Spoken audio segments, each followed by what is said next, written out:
है, ये इस वक्त की सबसे बड़ी, सबसे ताजा खबर है।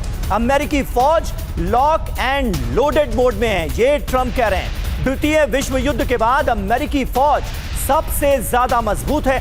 ईरान ने हमला रोकने की अपील की है, ये ट्रंप का दावा। हॉर्मुज परमाणु डील पर ड्राफ्ट बिल्कुल तैयार है, ये डोनाल्ड ट्रंप ने अपनी ताजा पोस्ट में कहा है। ईरान की अपील पर अभी हमला नहीं करने जा रहे हैं, ये डोनाल्ड ट्रंप कह रहे हैं। यानी सब कुछ ईरान पर डालते हुए नजर आ रहे हैं। ईरान को सरेंडर मोड में दिखाने की एक बार फिर डोनाल्ड ट्रंप ने की है कोशिश।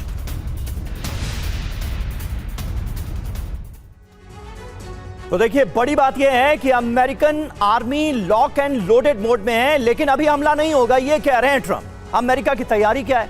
अमेरिकी सैन्य कार्रवाई के लिए पूरी तरह तैयार हैं हम। सेकेंड वर्ल्ड वॉर के बाद सबसे ज्यादा मजबूत स्थिति में अमेरिका है, यह कहा गया है। ईरान ने अपील क्या की है? ईरान कुछ अरब देशों ने हमला रोकने की अपील की। ईरान और कुछ अरब देशों ने अमेरिका से कहा कि हमला रोक दिया जाए, ऐसा ट्रंप कह रहे हैं। डील का ड्राफ्ट तैयार है। डील के लिए ड्राफ्ट पर सहमति लगभग बन गई है। हॉर्मुज स्ट्रेट पर सहमति बन गई है। हॉर्मुज स्ट्रेट को तुरंत बिना शर्त के खोलना होगा, ये कहा गया है। परमाणु खतरे पर क्या कहा गया? ईरान का न्यूक्लियर खतरा हम कम करेंगे। ट्रंप के बयान की बड़ी बात तो यह है कि अगर समझौता हुआ तो ईरान पर हमले टालने के लिए ट्रंप तैयार हो गए हैं। कुल मिलाकर मेजर जनरल अश्विनी सिवाच, पहला सवाल आपसे।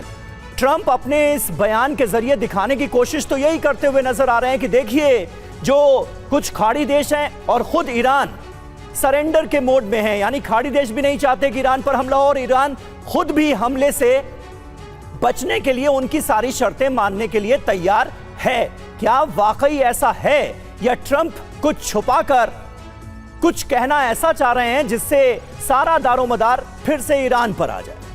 हाँ देखो समीर, एक इसमें कोई शक नहीं कि कोई सरप्राइज फैक्टर नहीं है कि अगर अमेरिका लॉक्ड एंड लॉडेड है तो ये भी सच्चाई है, ईरान भी तैयार है। ईरान को मालूम है कि कभी भी हमला हो सकता है। तो ये सच्चाई है कि कहीं ना कहीं अमेरिका बातचीत से इसको हल करना चाहता है, कोई ना कोई समझौता करना चाहता है। डोनाल्ड ट्रंप लड़ाई दोबारा नहीं चाहते, क्योंकि अगर आप देखें कि पब्लिक ओपिनियन अमेरिका में इस युद्ध के अगेंस्ट है।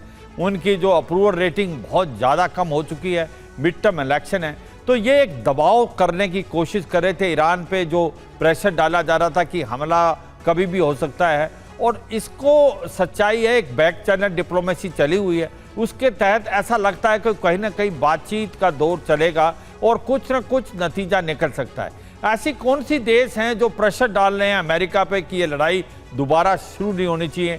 इसमें कोई शक नहीं, जो खाड़ी के देश हैं वो सब प्रेशर डाल रहे हैं, क्योंकि अगर ये लड़ाई दोबारा स्टार्ट होती है और ईरान पे हमला किया जाता है और ईरान के इंफ्रास्ट्रक्चर, पावर प्लांट के, उसके बाद उसके ब्रिजेज और उसके एनर्जी सेक्टर को हिट किया जाता है, तो ईरान भी चुप नहीं रहने वाला। और ईरान जो खाड़ी के देश हैं वहाँ पर जो मिलिट्री बेसिस है अमेरिका की, उनको बर्बाद कर देगा। उसके डिसैलिनेशन प्लांट, जो उन देशों के एनर्जी सेक्टर और टूरिज्म खत्म हो जाएगा। तो सबसे ज़्यादा डर है इन खाड़ी के देशों ने, इन्होंने प्रेशर डलवाया है अमेरिका के ऊपर कि ये लड़ाई अभी दोबारा स्टार्ट नहीं की जाए। और ऐसा भी लगता है कि बैक चैनल डिप्लोमेसी से बातचीत चल रही है और कोई ना कोई हार्मुज पे बातचीत होगी।